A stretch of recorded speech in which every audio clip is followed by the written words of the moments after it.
Hey guys, this is the all-new 2021 Giant TCR. So this one is my new personal bike, so I'm actually really excited to share with you guys the specs and details of this bike, how it rides, and why I chose this bike. But before we begin, let's do a free hub sound check. So loud!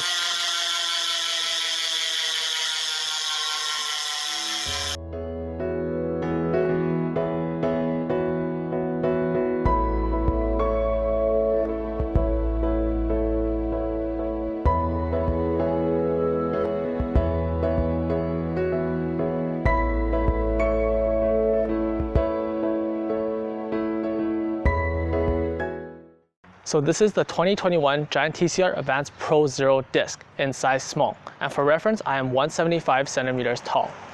This paint color is called Charmeleon Neptune. It's a really beautiful blue metallic paint finish. And depending on which angle you view it from, you actually get a different shade of color. So I've noticed a little bit of purple as well. It's a really beautiful paint. One downside is it gets scratched really easily. In fact, I have a scratch right here, and it is quite noticeable, probably from a rock chip. Kind of ruins the paint experience, but overall a really beautiful color, just hard to maintain. So let's go over the specs of this bike. So starting with the group set, we have Shimano's Ultegra Di2 shifting with hydraulic disc brakes. Here at the crankset, it is a 52-36 and 11-speed cassette at the back with gears of 11 to 30.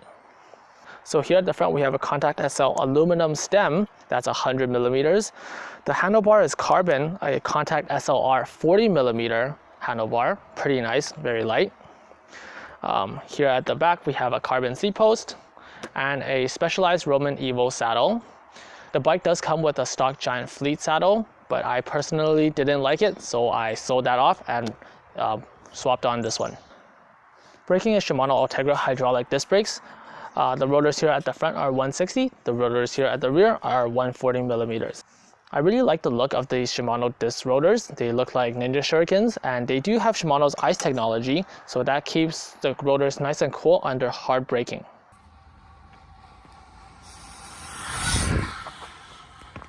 So the wheels on this bike are Giant's SLR wheels, and they have been updated as well. And it's now a lot more cleaner, a lot more minimalistic. And it has Giant's dynamic balance lacing. So what that is the spoke tension is optimized for most efficient power transfer when pedaling. And these ones are tubeless setup, and they come with 25 millimeter Cadex race tires. So these tires are great, but I do notice that they are punctured really easily. In fact, my rear wheel has already got punctured and the sealant sprayed all over the place. So kind of a bad first experience with tubeless, but it's still sealed. But I decided to replace the tires because I didn't want any more punctures in the future. So I went with some Gavia AC0 tires, which are a bit more durable, but less grippy. So with that being said, this is my first time running tubeless on a road bike. My previous bike was just normal clinchers with tubes. And so overall experience, I feel like tubeless does have its ups and downs. It is harder to maintain. You do have to check that there's still sealant every now and then, make sure that there's no leaks and everything is fully sealed. So the upside of that is if you are out with friends or on a long ride and you do get a small puncture, the sealant should seal that up pretty quickly, so you don't have to pull over, swap out an inner tube, so you can just keep riding. So there's the upsides of that, but once again, it is a bit harder to maintain. So overall, I think as long as the sealant doesn't spray out like what happened last time, I think it's pretty good. So the wheels are through axle, and you get this carbon lever to either put on or take off the wheel. What you do is you just simply attach it to this left side here, and just untighten to take off the wheel, and to rotate the other way to tighten the wheel. Okay. Once you're done tightening the wheel, you can choose to leave the lever on and it'll just stay on like that, pretty aerodynamic. Or if you want a cleaner look, you can just remove it, and there you go. Really nice and tidy.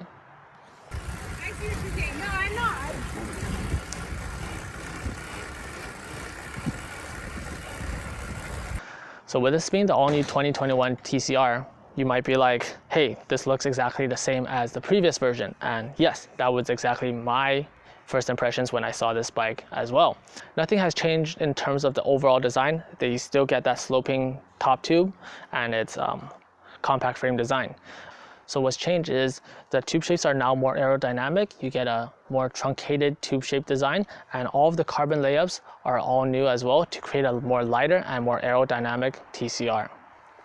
So Giant has actually tested this bike in the wind tunnel with 2 water bottles to replicate real-world results, and they have made changes to the tube shapes to help with that aerodynamics. So for one thing that you'll notice right here is the down tube. It's a lot more beefier and rounder than the previous generation. On the previous generation, you get a more boxy tube shape.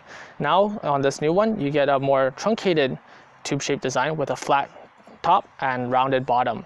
So that's going to help with aerodynamics, and it will shield the water bottles from the wind.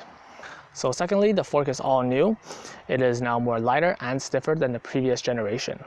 So if you take a look at it from the front, the new fork has a more rounded shape, whereas the previous generation has a more straight edge shape with the fork. So another thing to notice is the forks on the new version have internal cable routing for disc brake versions, and on the previous ones, the cables will actually run along the side of the fork and have to be secured with zippy ties. So really cool that they have integrated cable routing now for this bike. So a few more subtle differences. You'll notice on the front area, a different shape compared with the previous version.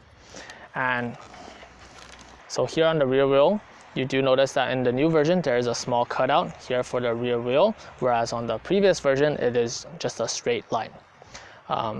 So another thing you'll notice is the seat post now has a flat back design, whereas on the previous version, it is a teardrop shape. So with this new design, it is more optimized for winds coming from different angles, left and right, whereas on the previous one with the teardrop shape design, it is optimized for winds coming straight on. So let's weigh this bike. And 7.65 kilograms. So pretty light, not too bad. Great for climbing.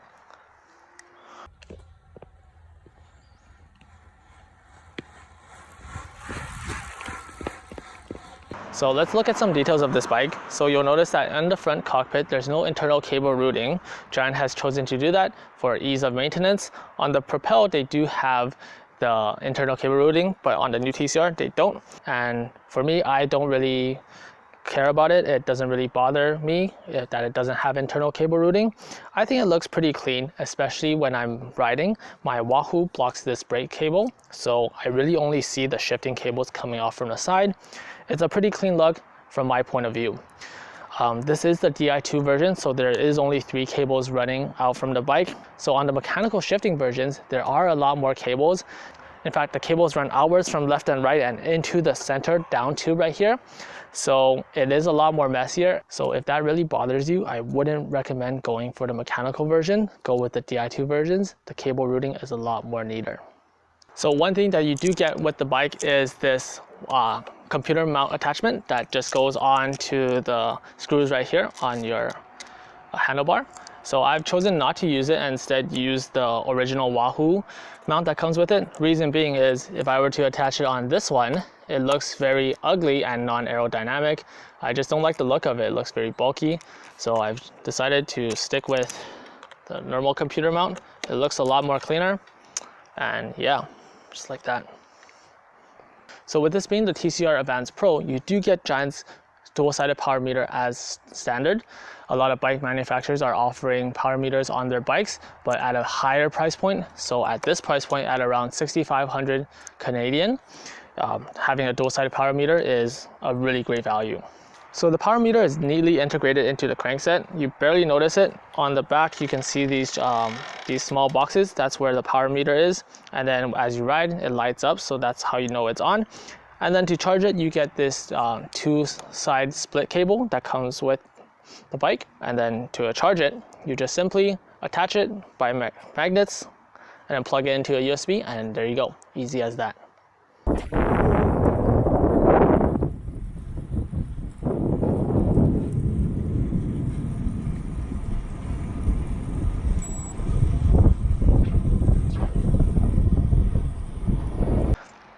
So first impressions of this bike, very snappy, very stiff bike. It accelerates when you want to, and there's no flex at all in the frame. So compared to my previous bike, which had mechanical shifting and rim brakes, I feel like Di2 and disc brakes is far better, and I wouldn't go back. People say that disc brakes have a lot of problems. I have had a few rubbing issues, but they're very minor, just needs a tweak. It doesn't really affect performance. As far as acceleration goes, I don't really notice a big difference. Once again, this bike is 7.65 kilograms, so it's fairly light, accelerates pretty fast even with these disc brakes. And I do enjoy having the better braking performance, especially in the wet and going down mountains. Just gives me more control and feeling when braking. So overall, if you're looking for a very capable all-rounder bike, I think this bike is the one for you. It's not the most aerodynamic, but it is very stiff and very snappy. It wants to go fast. As soon as you step on the pedal, it accelerates. So very good at climbing, very nice at descending as well. And at this price point, it is a really great package. You get Di2 shifting, hydraulic brakes, and dual-sided power meter. So if you guys have any additional questions, please leave it in the comment section down below. And if there's a specific bike that you guys want to see, also let me know as well. And please remember to hit that like and subscribe button. It really helps me out a lot. I recently hit 100 subscribers, so I'm looking forward to making new videos. So with that being said, I'll see you guys next time.